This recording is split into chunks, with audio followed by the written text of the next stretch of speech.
ओडिशा केड़े सुंदर राइज तार केड़े मीठा ता भाषा ओडिशा मोडिशा।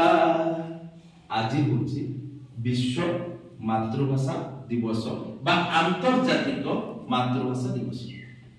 एही दिवस रे आज हमें कोन करबा ना किछि गीत कंपटीशन करबा माने गीत प्रतियोगिता करबा कविता प्रतियोगिता करबा बुझी पारतो ना। उच्च हेबा पाई कर जेबे आशा उच्च कर आग निज मातृभाषा।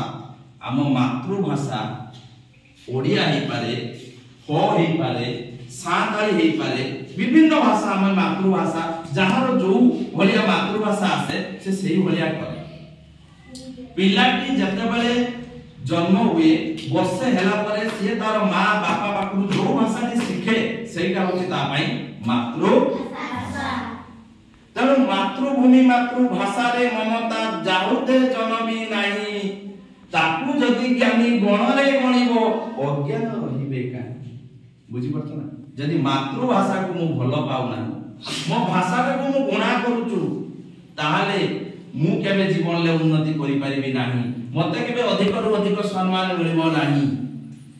आज जदि कोहा जीवो जे ओडिसा रे समस्ते कोन पई ओडिया बहि रे पढुछो हिंदी बहि रे कोन पई पढुन काहेकि ना हम ओडिसा रे साधारणतः अधिकांश माने अधारु अधिक परिवार रा मातृभाषा होची ओडिया।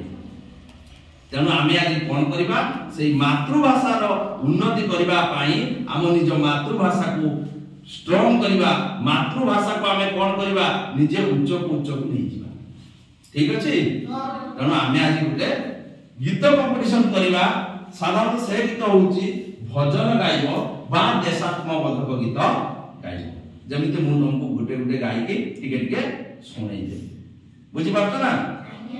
तेणु वर्तमान जदि गोटे गीत हमर मने पड़छु तुम बहिर बोले तृतीय श्रेणी साहित्य बहिर थिबो बद सेटा होचो